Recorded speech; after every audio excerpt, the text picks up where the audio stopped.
ในระยะที่ผ่านมาประชาชนลาวบรรดาเผ่าได้ร่วมกันต่อสู้เพื่อปลดปล่อยประเทศชาติพร้อมกันนั้นก็ได้เฮ็ดบทบาทในการผลิตเสบียงอาหารเพื่อรับใช้ความต้องการของประชาชนและกำลังปฏิวัติในเวลานั้นเว้ารวมแขนงการกสิกรรมและสิ่งแวดล้อมโดยเฉพาะแขนงการปลูกฝัง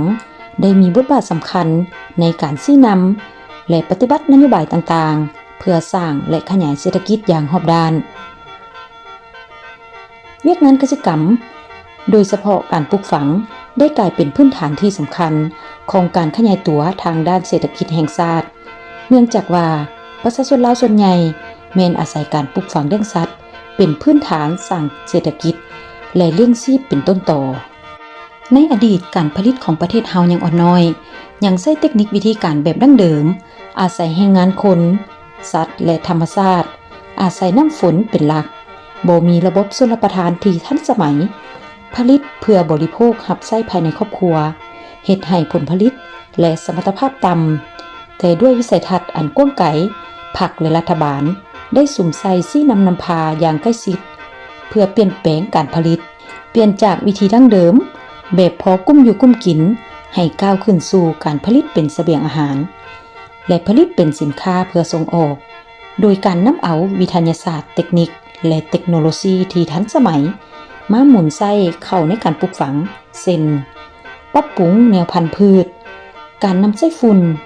ยาปราบศัตรูพืชอย่างถูกวิธีนำใช้เครื่องมือและกลจักรเข้ามารับใช้ในการผลิตมีการขยายชลประทานบางพื้นที่เปลี่ยนจากการผลิตเพื่อรับใช้ในครอบครัวไปสู่การผลิตเพื่อขายเป็นสินค้ายกสมรรถภาพและผลผลิตเพิ่มขึ้นปัจจุบันเวียกงานปลูกฝังได้ก้าวเข้าสู่การผลิตแบบทันสมัยมีการนำใช้เทคนิคเทคโนโลยีมีระบบชลประทานและการคุ้มครองดินน้ำอย่างมีประสิทธิผลพร้อมทั้งมีการผลิตแบบมีจุดสุมมีตลาดห้องหับและผลิตเพื่อส่งออกโดยการเจรจาเทคนิคการเปิดตลาดส่งออกพืชไปยังภาคพื้นและสากล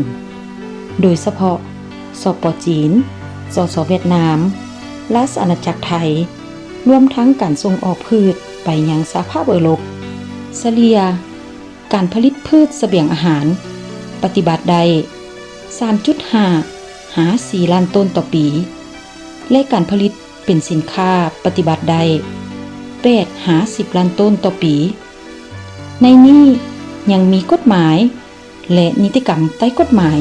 หลายฉบับที่ติดพันกับการเชื่อมโยงภาคพื้นและสากลมีนโยบายส่งเสริมการปลูกพืชที่ชัดเจนเพื่อจัดตั้งปฏิบัติคาดหมายสู่ชนด้านการผลิตเสบียงอาหารให้เพียงพอตอบสนองให้แก่การบริโภคภายในเพื่อลดพรการนำเข้าและการผลิตเป็นสินค้าส่งออกสร้างรายรับนำเอาเงินตราเข้ามาประเทศให้หลายขึ้นและสามารถเชื่อมโยงกับภาคพื้นและสากลที่สาธารณรัฐประชาธิปไตยประชาชนลาวเป็นภาคีโดยการกำหนดนโยบายส่งเสริมการปลูกพืชของสาธารณรัฐประชาธิปไตยประชาชนลาวออกเป็น8นโยบายคือ 1. นโยบายที่ดินสำหรับการปลูกพืช 2. นโยบายปัจจัยการผลิต 3. นโยบายการส่งเสริมด้านคุณภาพและการปรุงแต่งพืช 4. นโยบายด้านการส่งออกพืชและผลิตภัณฑ์พืช 5. นโยบายบุคลากรและผู้ออกแรงงาน 6. นโยบายรับประกันความเสี่ยงต่อการปลูกพืช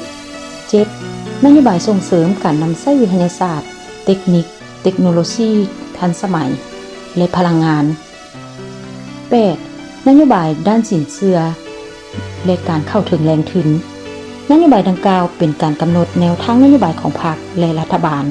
เพื่ออำนวยความสะดวกสุขนูส่งเสริมการปลูกพืชและผลิตภัณฑ์พืชของสาธารณรัฐประชาธิปไตยประชาชนลาวเน้นใส่ส่งเสริมการปลูกพืชของบุคคลกลุ่มสหกรณ์นิติบุคคลการจัดตั้งทางภายในและต่างประเทศที่ดำเนินการผลิตเกี่ยวกับการปลูกฝังให้เติบใหญ่ขยายตัวรับประกันการสนองผลผลิตพืชและผลิตภัณฑ์พืชให้เพียงพอปลอดภัยมีโภชนาการเป็นสินค้าและเพิ่มขีดความสามารถในการแข่งขันด้านการค้าข ของสาธารณรัฐประชาธิปไตยประชาชนลาวให้นับมือนับสูงขึ้นจากมรรคผลแห่งการปฏิวัติและผลสำเร็จของการพัฒนาเวียกงานกสิกรรมและสิ่งแวดล้อมก็คือการปลูกฝังแต่อดีตจนถึงปัจจุบันพรรคและรัฐบาลจึงเห็นความสำคัญและได้กำหนดเอาวันที่15เดือนพฤษภาของทุกๆปีเป็นวันปลูกฝังแห่งชาติด้วยเหตุผลที่ว่าเดือนพฤษภาของแต่ละปีเป็นเดือนเริ่มต้นเข้าสู่การผลิตฤดูฝนของประชาชนลาวบรรดาเผ่าและเป็นช่วงกลางเดือนซึ่งกงกับเดือน6ลาวเป็นบุญวิสาขบูชาลงแหกนาตกกาและบุญบั้งไฟขอฝนตามฮีต12ของคนลาว